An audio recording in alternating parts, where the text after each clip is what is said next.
Good evening, and welcome to What's Your Story? My guest tonight is Lisa Zarcone. She describes herself as a survivor of child abuse prompted by mental illness. Lisa was raised by a parent with severe mental illness. Do you have someone suffering from a mental illness in your family?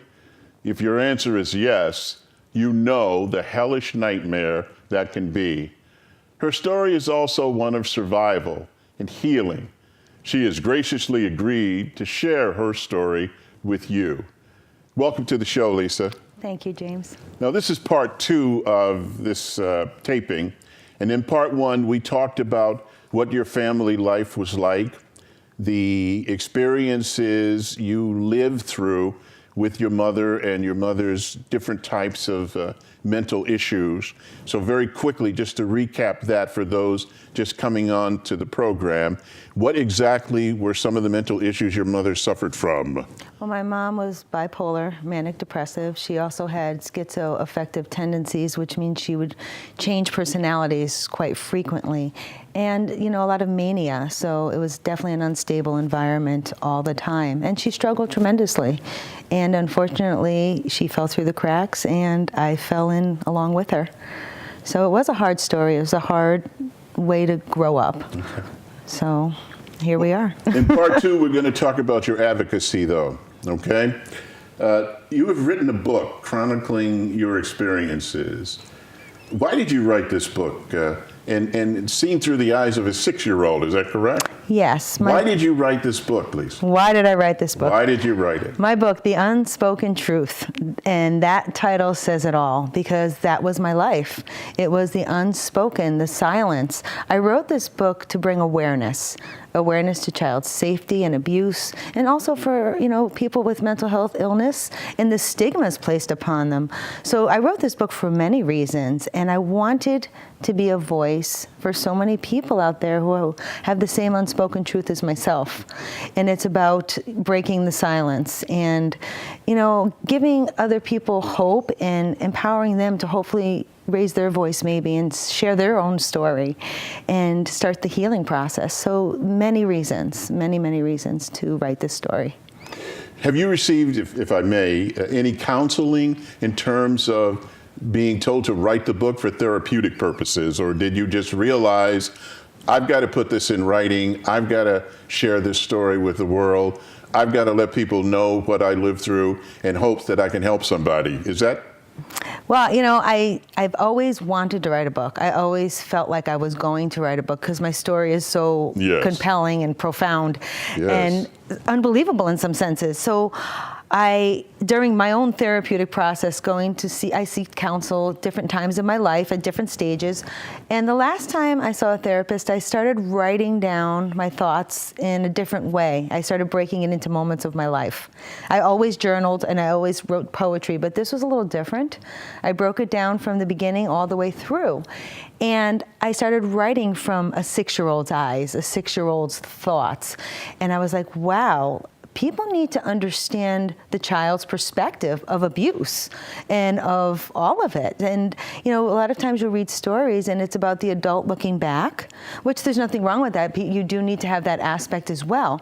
But you don't hear a lot about the child's perspective. So I felt really compelled to put my story out there for that reason, to give the reader and to give people, you know, the idea of what the child is thinking during those awful times.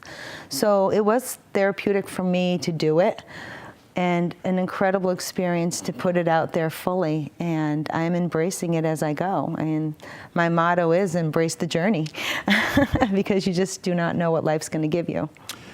Lisa, I'm going to guess not everybody in your family was happy with the content of your book. No. Okay, you want to and talk I say a that little with bit a about, laugh. talk about that, please? Yes, I don't mean to laugh about it, but it's been interesting because I've had mixed reviews. Some of my family members have been supportive, but most have been non-supportive and silent. Some called me names and called me a liar and many other things. Really? Yes. And that was heartbreaking to have your own family members call you a liar when they actually saw what was happening. It wasn't like it was not hidden. Do you know what I'm saying? Like people saw how my mother behaved and things that happened. So to call me that really hurt me in a very deep way. And some of my family members chose to just totally ignore me, like not even acknowledge it. Like I never wrote a story, never put it out there, not one word. But I'm used to silence. I grew up with that. So does it surprise me? No. The name calling, a little bit. That's, to me, is just hurtful and unfair. So yeah, some of my family members to this day are not speaking to me because of my story. Now, you say many of the people not speaking to you actually saw your mother's mental condition. Yes. They witnessed some of the things you wrote about. Witnessed many of the things. Witnessed many of the things. Yes, yes. And still they are angry at you for making it public. Yes, because it's about keeping those things silent. Those are things that you should never talk about.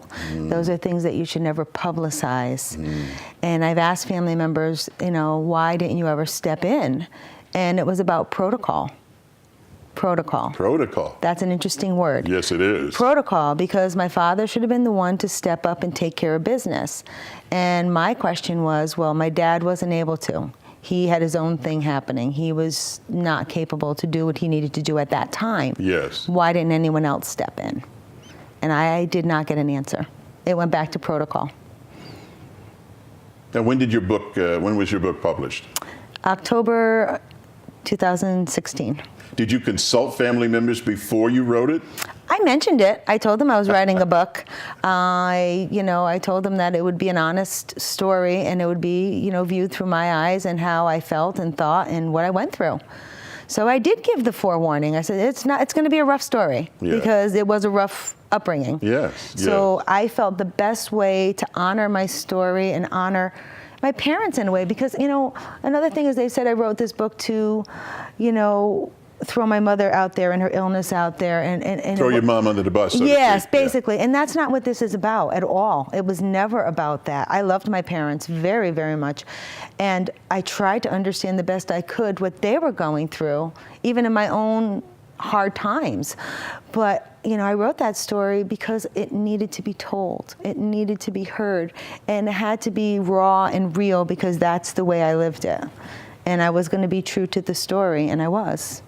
And I stand by it 110% because it's real, unfortunately. Yes. Unfortunately. I'm familiar with people who think maybe you shouldn't tell family secrets in different forums, so I know exactly what you're talking about.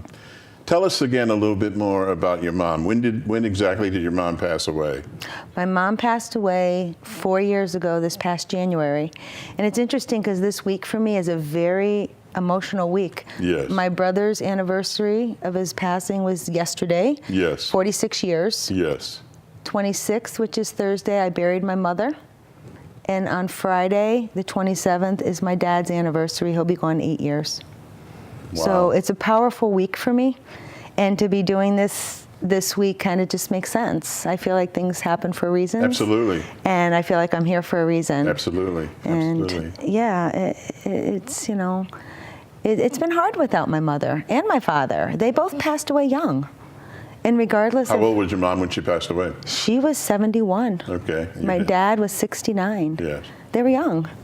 They had a lot more life, that they should be living, and unfortunately, that's not the case. And I miss them both very much. Lisa, I'm not a doctor, and I'm not pretending to be. I'm just asking questions here. You asked questions. Mental illness, is some of that genetic? Yes. Were you concerned that maybe you had gotten some of your mother's issues? Yes, that was my fear. I had that fear my whole life. Watching, my mom, what she went through, and I would be so scared to think that maybe I have some of that, or because I was going through my own things. I was having flashbacks, and I was having anxiety, and I'm thinking, is this mental illness? Do I have it? Because I watched it, and I was diagnosed with post-traumatic stress disorder from trauma, from consistent trauma for years, and the flashbacks were so intense at one point. When I was in the middle of it, I couldn't tell what was real and what was in the past. They were pretty brutal. And I had to work through them. And I had to figure out ways of getting it all under control. And one big way to do that was writing my story. Did you self-medicate, Lisa? No. No, I never, I did go through that period as a teenager. I did go through the rebel stage, a very angry teen. So I did. I drank and I smoked pot and, pop pills here and there. And I was young. I was like 14, 15 years old. But I was self-medicating at that time. Yes. But as an adult, no, because, I was married and I was raising 3 young children. And my mindset was always about my family and about being a good mother, a good wife, good everything. That was, I just wanted to be the best that I could be no matter what I was doing. So when I would get to these times when I would have anxiety and these flashbacks, it would be so frustrating to me because I was like, oh no, like what's happening now? What do I do next? And I always found ways, positive ways to get through it.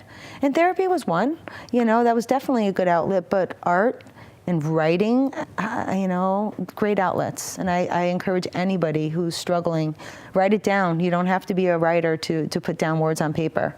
It doesn't even have to mean anything. It releases. And that's a huge thing, is to release it. What is the National Association of Adult Survivors of Child Abuse? What is that? That is NASCA. NASCA, I tell people all the time, if you want to check out NASCA, go online, nasca.org. We are an association who help support other people who have been through the same things that we have. People who have been through trauma and different types of abuse. Also people with mental health issues, It's a little bit of everything. And it's a great organization. And, we're all about supporting, helping, offering awareness, and also offering different outlets. If you get onto the website, there's so much informational pieces. And we also have a talk show. There's a national NASCA talk show, and you can call in and talk and share your own personal stuff. And they have different people come on, different guest speakers, and they do a panel. And it's always interesting. But it's about supporting and helping one another. And I am the Massachusetts National Ambassador for NASCA, and I use my title to promote awareness, advocate, help any way I can. Anywhere I can share my story, I'm out there sharing it because I know it's going to help other people. And why is this organization important to you personally? Because I fell through the cracks and I was sad and lonely for so many years and lost. And I didn't have anybody to really turn to talk to that would understand. And I feel now as an adult, I can give that to somebody else. And that's so important to me. And if I can help one person, I'm doing something. And if by reading my story or hearing my story, it gives somebody else the opportunity to open up and start their own healing process, then I feel like, I'm doing something special, what I was meant to do. So it is very important to me. You and I both know about the stigma of mental illness. And we know that people who suffer from mental illness frequently don't want to take their medications. Excuse me. Yes. Did you experience that with your mom? Oh, absolutely. My mom was classic. She would take her medication for a little while, and then she would be like, I'm cured. I don't need it anymore. Mm-hmm. And she would take herself off. And, you'd watch the downward spiral, and it was always disturbing and heartbreaking. And, as a child, scary, but as an adult watching her, it was frustrating because I couldn't do anything truly to help her except for talk to her and try to get her back to, her medications and try to get her stable again. But, oh, yes, and she would tell me she would take herself off her medication because that made her feel numb. She wanted to feel. And she said the medication dulled that, and she needed to feel. But my mom didn't have balance, so when she felt, it was here. You're talking mania, out of control. It wasn't just, I feel good today. It was like yelling loud, singing, just very animated, and then when she would drop to depression, I used to call her the great bearer of depression because boom, she would be like a rock, just bam, would fall down and be done. So unfortunately, she couldn't ever get the balance, and medication did give her somewhat of balance, but she didn't like balance. She couldn't, maybe that's the wrong term, maybe not like it, she couldn't deal with balance. I don't think she knew how. And she definitely wasn't supported properly, and maybe that's part of the problem.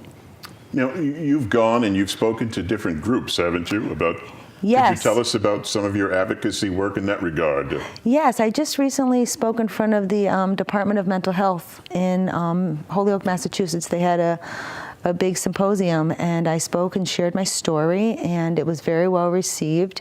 And it was quite interesting because there was not only patients and clients in the audience, but also, healthcare workers and, therapists and social workers. And for them to hear different parts of my story was an eye-opener for them, even for people who have been in the field for a long time. It just gives them another view from the child's perspective. And I think that was a huge key, is hearing about all of this from the child's perspective. And I had a lot of positive feedback. And I was very grateful for that. And, like I said, I'll go anywhere and everywhere just to speak about it. And, I'll speak to youth. I'll speak to teens as young as 16. I feel under 16 is just a little too much. It's just a little too heavy. The mind needs to be a little more mature to handle some of the subject matter. But I speak all over and, just spreading the word. Are you hopeful that in the year 2018, that the stigma is less than it was in the year 1970? I would. So far as mental illness is concerned? Oh, I would hope so. There's still so much stigma out there.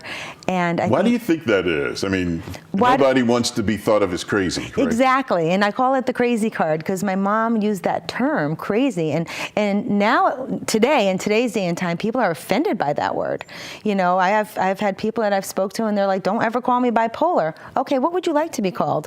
I've had some interesting terms, that they've given me. But, I guess nobody wants that label, the crazy label, the bipolar label.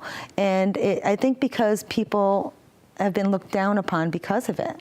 I watched my mother be treated very poorly by many people. And I'm not talking just family, I'm talking out in the everyday world, because she was different. And people knew it, and boy, did they zone in on that. And it's unfortunate, people can be mean. And that's my hope for the next years to come, is that people will be a little more kind, a little more understanding. And I always say education is key. Educate yourself, and you'll understand a little bit more why somebody is struggling.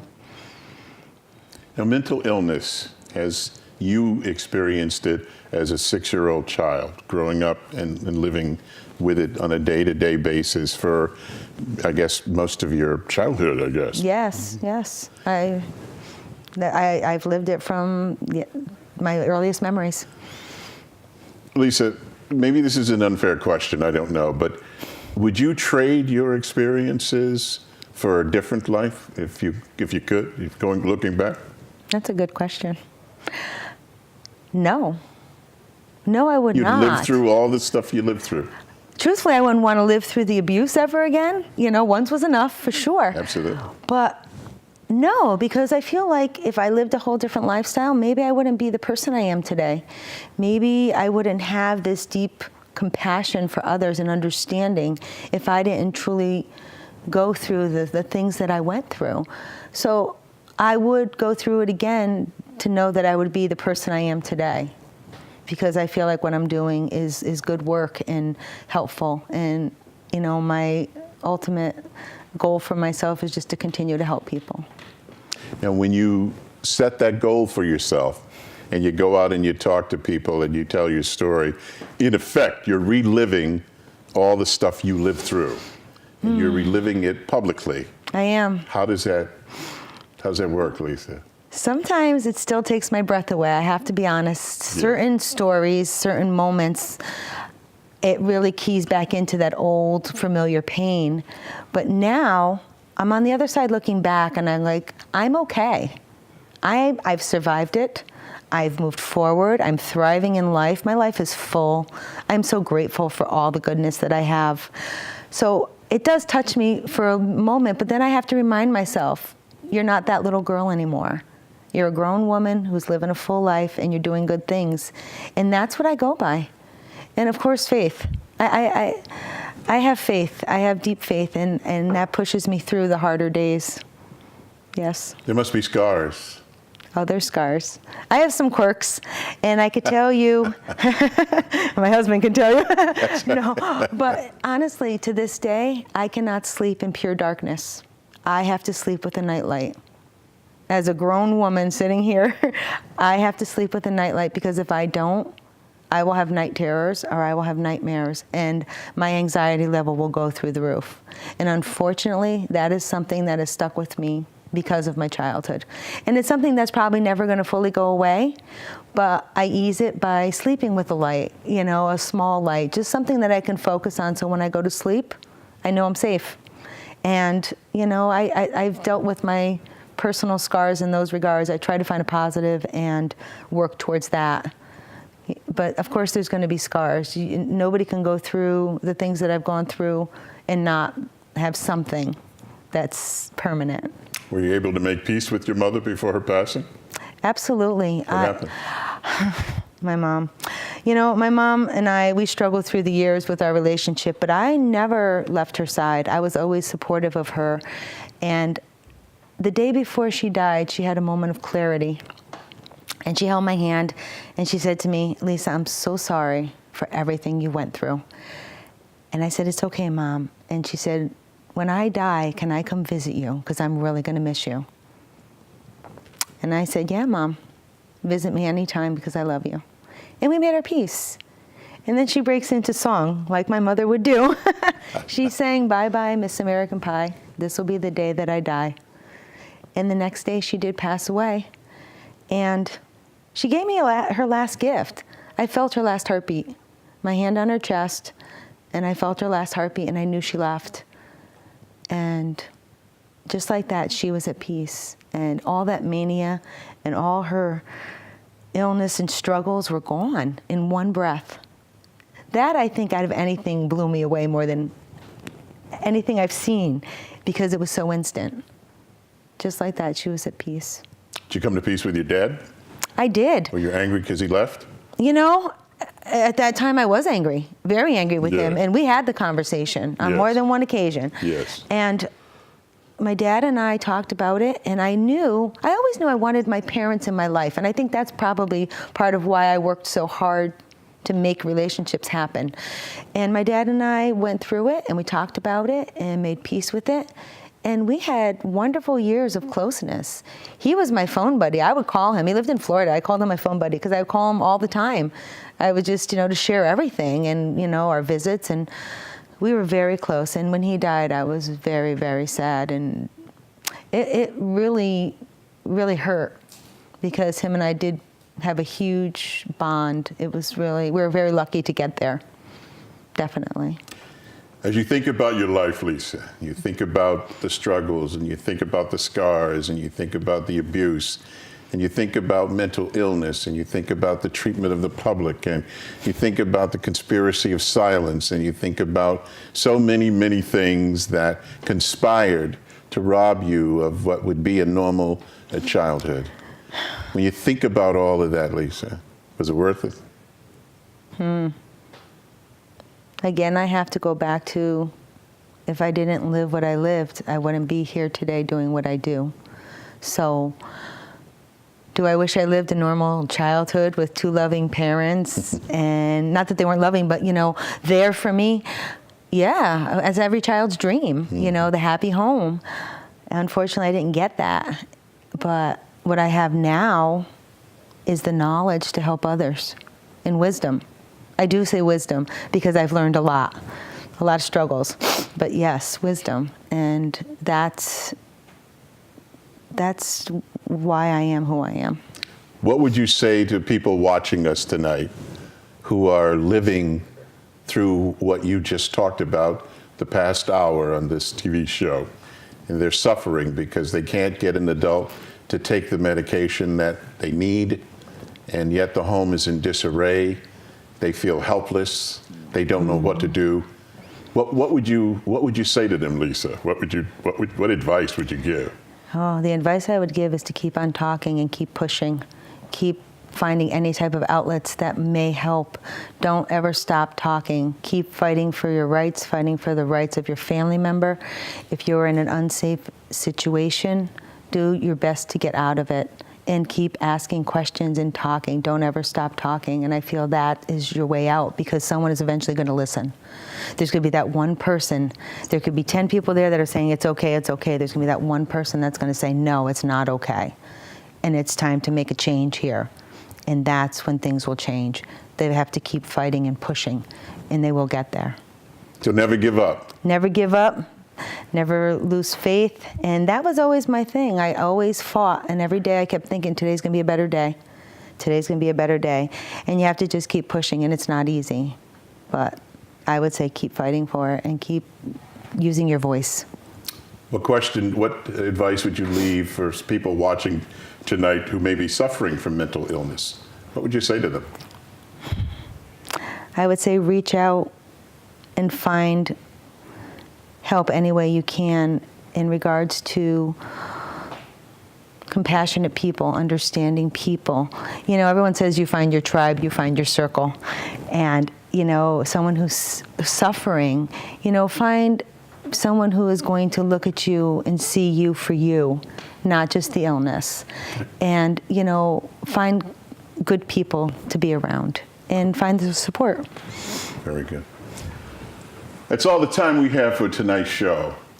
My thanks to my guest, Lisa Zarcone, for sharing her story. Everybody has a story.